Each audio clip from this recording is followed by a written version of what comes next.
Hello and welcome to Cryptocat-Guru.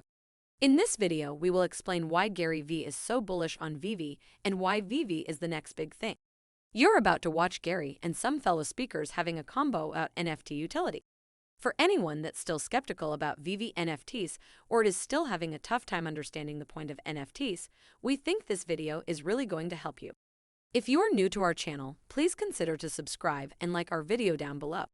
Also, feel free to comment down below to respond to your thoughts with new valuable videos. But you're bullish about, not about digital currency, but about digital assets that have utility attached. I'm not bullish on currency. I'm just not educated enough and haven't seen the path. Right. And I think government has to accept too much and private business has to accept too much. And there's a lot more friction. Whereas with NFTs, entrepreneurs and creatives and operators and audiences can now act today, which has a lot less friction than a government accepting Bitcoin as a fiat. How much friction is there? Like what the form of ownership for civilians? Go back to this family in Milwaukee. Yes. The form of ownership is a wallet. Yes. Is that right? Tremendous friction. The reason this hasn't become hundreds of millions yet is the onboarding. No different than our parents putting a credit card into a computer in 1996 and being scared that it would be stolen, if you remember those days. Yeah.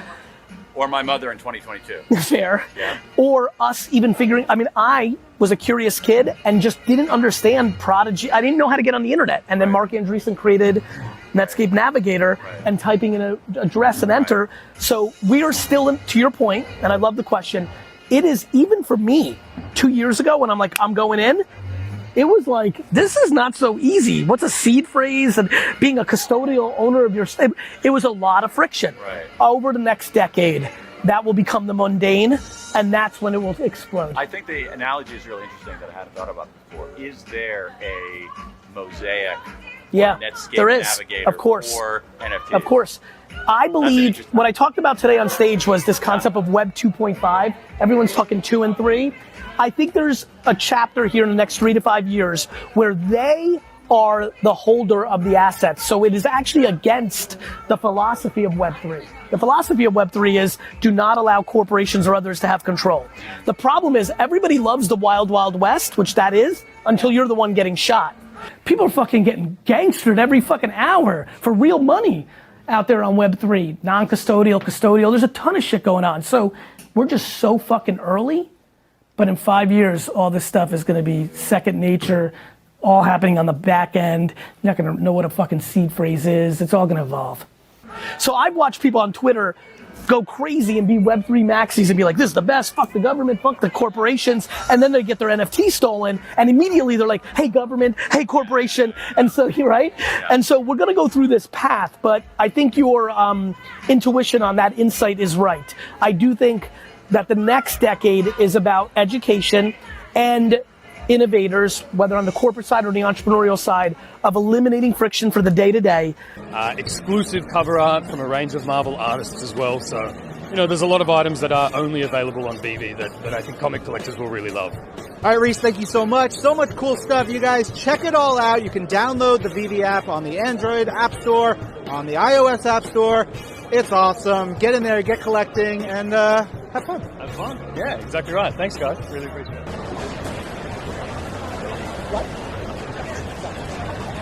But much like in 1995 where I was a kid and really wasn't a technology kid, what I knew is that people were gonna use this damn thing because it was just gonna change everything. Yeah. That's kind of in the same. It's interesting. My first email account was a CompuServe account. So you were there. I don't know if you remember. Yeah, of course I do.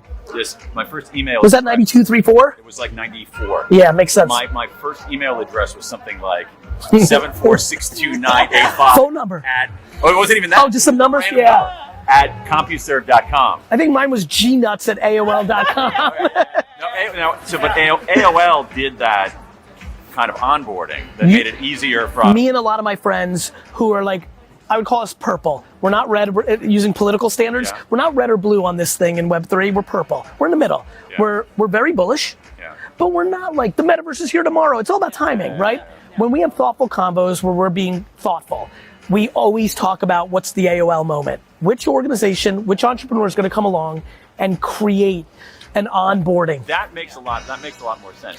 But what will happen in that very quickly, just to give you the big but, is a lot of people will realize, wait a minute, this isn't actually Web3, this isn't blockchain, because the hypothesis is decentralization creates no power for anyone. Yeah. What we're talking about right now is Web 2.5, something that somebody is still in power of. Yeah. And what, you know what I like about it? I like a world of a mature Web 2.5 and a real Web 3, because then you're giving people options. Hey, do you want to live in Web 3 where, hey, by the way, it's all on you. You better know your shit. You better know how it works. And you have the option, hey, you're a little worried about that. You're a little tech nervous. You're not there yet. Use this Web 2.5, and that's what I think the next decade's about. But for mass adoption, civilians are going to be indifferent whether it's Web 2.5 or Web 3.0. They're going to be Web 2.5 because Web 3 is going to be too complicated. Yeah, exactly. Well, they want. But look at social media. When I was all gun ho in 05, 06, it took a while. We have now full adoption in 2022. Most people have some account: Facebook, LinkedIn, Twitter, something, and I think that is inevitable for Web 3, but it will be a decade and a half, a decade, 2 decades. But starting a year ago to that time, every day things are getting innovated and changing, and the opportunity is extraordinary. The opportunity in Web 2 from 2005 to 2020 was extraordinary. Facebook, Instagram, Uber, Seamless. I mean, just everything we know. Spotify. I mean, name something. I'll tell you something that happened in 15 years. The same thing's about to happen. And the accelerant there was that phone. Correct. This is now in place, though, for Web3. Right. Well, that could be. Back to the coffee shop, right? To your point. I keep coming. I mean, it's really, the accelerator to the moon of this. This is actually the most I think I've understood about this topic in the last 6 months. Because to me, like, the takeaway is actually thinking analogically about this and saying, what is the Netscape Navigator? What is the AOL? What is the thing that's going to move it from? I mean, I remember, like, I'm old enough to remember Prodigy. Yeah. I'm old enough. I'm 46. How old are you? I'm 10 years older than you. First of all, you look phenomenal. Second of all, you and I would still argue that we're in that same sphere. Yeah. That generation, in my opinion, and this is what I have a lot of frustration. I remember in '93 going on this thing called the internet, and it was like on an MS-DOS computer. Yeah. And like looking around and saying, "Well, this is kind of." It was profound. Who are these people out there? It was profound. But that is what's happening now. Yeah, and to that point, you have to be extremely. But to that point, it's a small sliver of people. Correct. But here's where I get really passionate. So many of my contemporaries, 45 to 55, who are thoughtful enough to have this exact combo, I argue with them and motivate them and encourage them. I'm like, you know better. You actually lived this movie already. You remember 1990 to 2000. Exactly. You should actually have more veracity to be curious, but a lot of people are complacent. It's a lot of work. I spent 100 hours, which is meaningful time, just watching the same 101s to get to these hypotheses. I love being a communicator and a translator. When you just said what you said, that means the world to me. You don't understand. This is so big, and what's funny, because of the greed of Bitcoin and NFTs, what it's doing is it's a smoke signal over here, and it's keeping people's attention away from the actual underlying.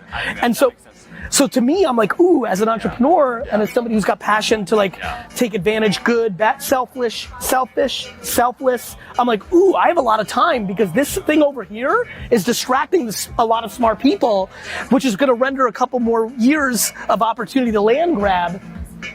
That's what's happening. Yeah. And if you look back, looking at the history, I mean, I just remember like the early days of e-commerce. The short-term predictions were way too rosy, but the long-term predictions were rosy enough. Correct. Pets.com. Pets.com was 80 billion. It didn't have any revenue. March, April, every day since I've been talking about this space, I've been referencing March 2000. What exactly you just said. But Amazon was $4 a share. Let me introduce you to Chewy. Chewy is basically Pets.com. He knows. He follows me around. Yeah. I use Pets.com and Chewy every day of the week, and that's exactly what's going to happen. Yeah. And it's going to happen, by the way, with NFT projects right now. in this carnage of 99% that were made in the last 4 years going to zero, there's absolutely 2% Andy Warhol, Jackson Pollock, Disney. It's just gonna take a little time to figure out which are. Today, somebody will buy an NFT for $4,000. That was $40,000 7 months ago, and it will be $4 million in 20 years. It happened today. So that's on that little part of the world. But you know what's really amazing? You would be flabbergasted how polarizing the internet and social media 95 and 2005 conversations were.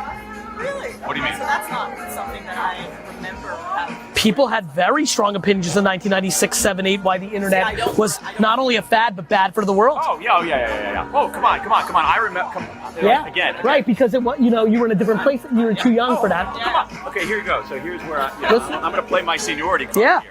All right? It's a valuable, I call it wisdom. All right? I remember a time when people said, it's unbelievable when you think about it. I haven't thought about this for years. This is maybe 96, 97.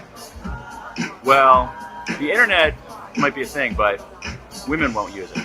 Oh, that's right. That's right, brother. The idea about like women won't use it. It's so absurd. Like, this is like a guy. Just a bunch of dudes being stupid. Yeah, I'd forgotten about that. That's like 96, 97. Or less cliche dude talk. No one's gonna use it. You wanna go have fun?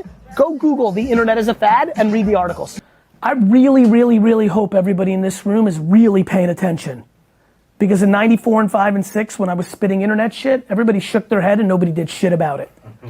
When I was fucking talking Twitter and YouTube and fucking Facebook in 2005 and 6, in places like this, everyone shook their head, yeah, nobody did shit about it. When I tell you 1% are actually giving a fuck about the other side, everyone's just worried about how much money they're gonna make, how fast, how easy.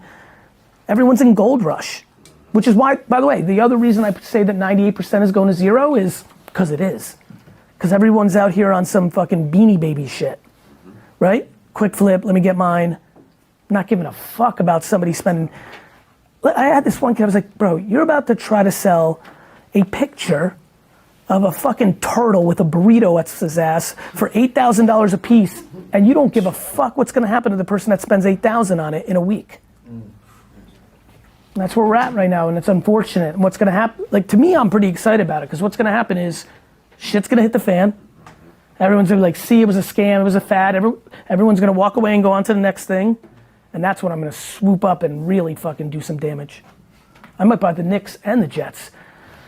That's how big I think the opportunity will be when everybody walks away in a year or two. Whenever this shit hits the fan, everyone's gonna bounce, because people's feelings and money's gonna be hurt. If you put 35K into 17 different NFTs thinking you're about to buy a fucking mansion in the hills and all that shit goes to zero, you're not gonna have appetite to come back in so quick. Especially when you only had 41,000 to start with, or worse, 16 and you're in debt. People out here being crazy. And then they're gonna blame NFTs without blaming themselves. The fuck are you buying $40,000 worth of NFTs when you got $11,000 to your name? But that's people. I'm blown away.